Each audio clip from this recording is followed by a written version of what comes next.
Bonjour à tous, et tout d'abord un grand merci aux organisateurs de ce colloque virtuel qui nous réunit en dépit des difficultés causées par l'épidémie de coronavirus qui secoue notre pays. En ces temps quelque peu troublés, durant lesquels nous sommes confinés chez nous, dans ce qui semble être une première pour bon nombre de nos concitoyens, se posent un certain nombre de questions concernant l'enjeu des politiques publiques en matière de santé et leur rapport au contexte socio-juridique. L'enjeu demeure important car il s'agit de maintenir la cohésion communautaire, voire d'éviter à terme l'extinction du groupe social, car certains désastres sanitaires peuvent décimer très vite les populations. Si la situation nous semble inédite, ce genre d'événement a traversé le cours de l'histoire et a pu parfois la construire. Aussi, je me propose de vous évoquer cette problématique dans l'Antiquité romaine. Pour les juristes, le monde romain antique marque un pas important dans la civilisation et la socialisation des hommes, et il se définit comme tel. La littérature latine oppose très souvent le romain civilisé à son contraire, le barbare, avant tout le non-romain, caricaturé parfois dans sa prétendue animalité. Après tout, les Romains sont les grands inventeurs, sinon du droit, au moins de la science juridique et de la figure du juriste, donc les promoteurs d'une pacification juridicisée des rapports humains. La réalité historique est un peu moins lisse. Il faut garder à l'esprit qu'il s'agit là d'un univers fort rude, familiarisé avec la vue du sang, la violence et la mort, donc fort éloigné de nos canons contemporains en termes de conditions d'existence. Évoquons pour s'en assurer le puissant machisme de la société romaine, l'exposition des enfants, l'esclavage de masse, les combats de gladiateurs, même si tous ne mouraient pas à l'issue d'un affrontement, ou encore l'état de guerre interne ou externe quasi permanent. Je passe sur les conditions sanitaires et d'hygiène collective sur lesquelles je reviendrai. Souvent, pour aborder le confort de vie d'une communauté, on se fonde sur l'espérance de vie. Au plan statistique, il faut rappeler que d'après les tables de vie du juriste Sévérien Ulpien, qui officiait au début du IIIe siècle de notre ère, l'espérance de vie était d'environ 25 ou 30 ans et dopée par une très forte mortalité infantile. Au point que certains auteurs, comme Pline l'Ancien, se lamentent non pas sur l'incertitude qui entoure la vie, mais sur l'aléa de toute naissance. Au cours de leur histoire, les Romains ont dû faire face à des catastrophes sanitaires majeures, épidémies de peste, de choléra ou de dysenterie. Songeons par exemple à la peste antonine, qui ravagea l'Empire au IIe siècle de notre ère, et surtout à la fameuse peste de Justinien au VIe siècle, qui a connu un épisode paroxystique de 541 à 592 de notre ère. Une épidémie qui dura plus d'un siècle et qui aurait pu, d'après certains historiens, précipiter la chute de l'Empire. On parle tout de même de 10 000 morts par jour à Constantinople en 542. L'existence de tels événements amène à s'interroger sur les initiatives romaines en termes de politique de santé publique et de textes légaux en la matière. L'histoire romaine ne fait pas émerger de législation globale de santé publique, mais plutôt des mesures éparses. Marcellus, au Digeste 11.8.2, nous rapporte la plus ancienne loi sur la question.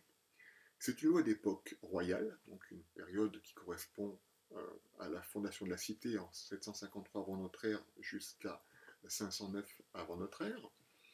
Cette loi prescrit que des césariennes devaient être pratiquées sur les femmes qui mouraient en couche, car il fallait préserver potentiellement la vie de tout citoyen, afin d'accroître la population romaine.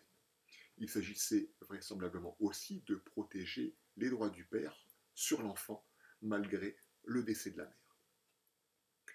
Une des mesures préventives les plus connues et l'injonction faite au sein de la loi des 12 tables, partie de la loi des 12 tables d'ailleurs qui nous est rapportée par Cicéron, injonction de ne pas ensevelir ou incinérer un corps dans l'enceinte de la cité. Ceci vraisemblablement pour des raisons d'hygiène et de salubrité publique, dans la mesure où les cadavres étaient souvent porteurs de maladies. D'autres mesures ont suivi, notamment pendant la grande peste de Rome, en l'an 293 avant Jésus-Christ. La tradition rapporte que les recommandations de l'oracle sibyllin pendant cette crise étaient d'importer à Rome le culte d'Asclépios, le dieu grec de la médecine. Aussi, des ambassadeurs romains furent envoyés à Épidore, qui était le quartier général, je dirais, de ce culte, par le Sénat. Et le poète Ovide relate dans ses Métamorphoses qu'un serpent, qui était le symbole du dieu, monta de lui-même à bord du bateau pour revenir de Grèce, et lorsque l'équipage romain arriva à bon port, le serpent nagea jusqu'à une petite île au milieu du Tibre. Une fois que l'épidémie eut cessé, les Romains reconnaissants ont construit sur l'île en question un temple en l'honneur du dieu, qu'ils nommèrent Aesculapius en latin. Cette légende a été démystifiée et expliquée en des termes simples. Les services de santé romains étaient vraiment dans un état plus que primitif au IIIe siècle avant Jésus-Christ, et l'État a donc dû rechercher des solutions ailleurs pour lutter contre la calamité qui menaçait sa survie.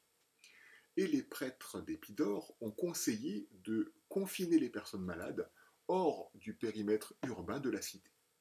Par conséquent, le Sénat ordonna que le temple d'Esculape, où les malades étaient envoyés pour retrouver la santé, soit construit sur une île du Tibre. Cette pratique de confiner les malades suétonne, notamment en ce qui concerne les esclaves.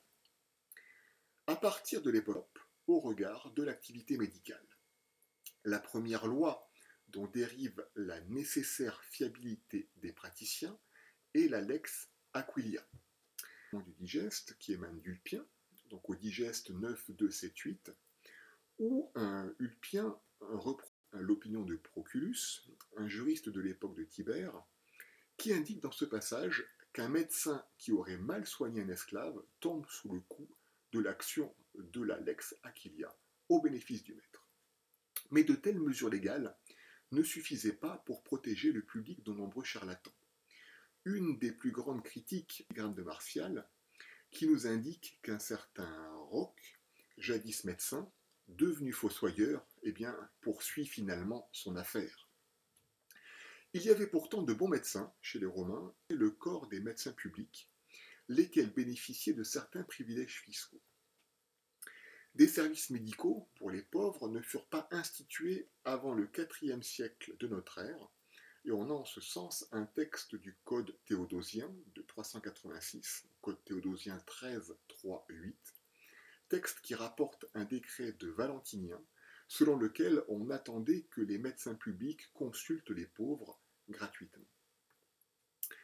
En dépit de ces mesures, on constate pourtant la persistance d'un très fort taux de mortalité dans le monde romain, alors que les sources nous montrent que l'on pouvait paradoxalement vivre assez vieux dans l'Antiquité, en particulier dans les classes sociales les plus hautes, même si dans tous les cas on était considéré comme un vieillard à partir de 60 ans.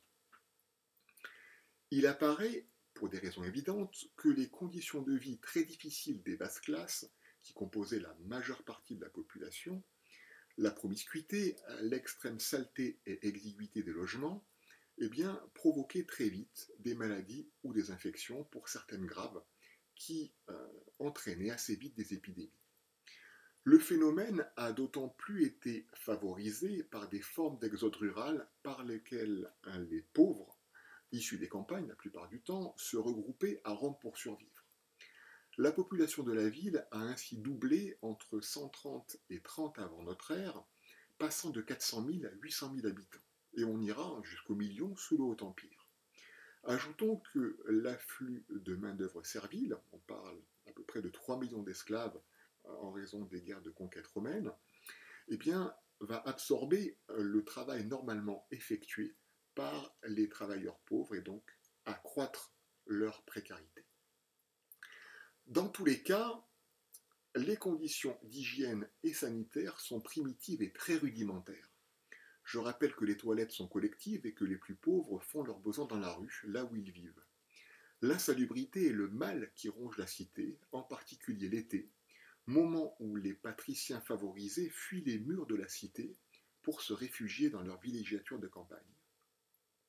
À l'obsession pour la propreté des riches romains s'oppose la saleté de quartiers comme Subur ou Vélabre, où s'entassent les plus défavorisés qui sont logés dans des insulae sans eau courante. À ces conditions déjà difficiles s'ajoutent de fréquentes famines. Les indigents souffrent des problèmes d'approvisionnement de la ville du fait des difficultés de navigation, des naufrages ou de l'activité des brigands qui s'emparent des cargaisons. La répartition des ressources est dans tous les cas inéquitable. Et Plaute raille ainsi les faméliques prostituées de Subur aux pieds déformés. Tout ceci entraîne, pour ceux qui survivent, des carences alimentaires sérieuses. On sait que l'absence de vitamines provoque par exemple des carences osseuses, comme le rachitisme chez l'enfant, qui implique une déformation du crâne, du thorax et des membres, maladie qui trouve son équivalent chez l'adulte sous la forme de l'ostéomalacie. Bien qu'il existait un niveau correct de standardisation pour produire des facilités basiques, comme les latrines et les bains, il n'y avait aucune obligation légale pour les propriétaires de maisons de connecter leur réseau d'eau aux égouts de la rue. De même qu'il n'existait aucune norme précise concernant les latrines domestiques. Ce qui conduisait, globalement, à des pratiques très anti-hygiéniques. Un autre problème très sérieux provenait de la condition d'hygiène des rues où l'on trouvait des restes humains ou animaux, voire des corps d'esclaves décédés ou d'enfants non désirés.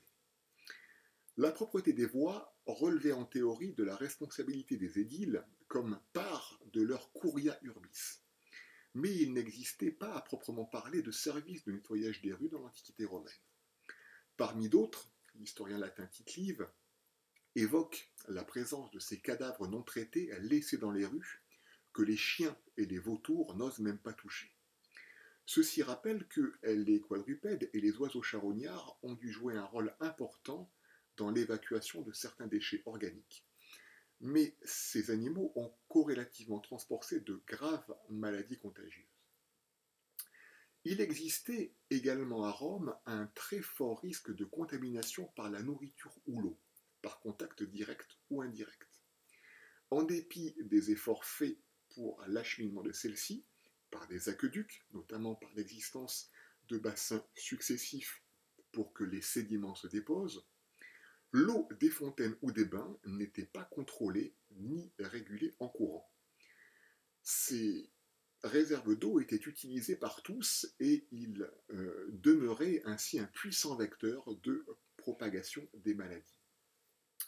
Quant aux latrines, elles étaient très mal gérées par les autorités et en dépit de l'existence d'un réseau d'égouts construit très tôt dans l'histoire romaine, de nombreuses pratiques anti-hygiéniques ont persisté dans la mesure où bon nombre de réseaux domestiques ne s'y raccordaient pas et fonctionnaient avec des fosses septiques peu ou pas entretenues.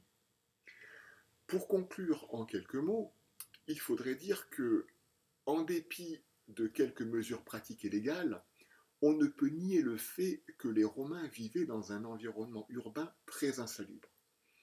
La critique est certes facile, mais il faut rappeler que cette espérance de vie d'environ une trentaine d'années sera à peu près la même à travers l'histoire jusqu'à l'époque de la Révolution. Ce ne sera qu'à partir du XIXe siècle que l'on décèlera l'importance du traitement des déchets en matière sanitaire. Cette prise de conscience est importante car le grand problème historique regardant la santé publique jusqu'au XIXe siècle demeure justement le manque de connaissances.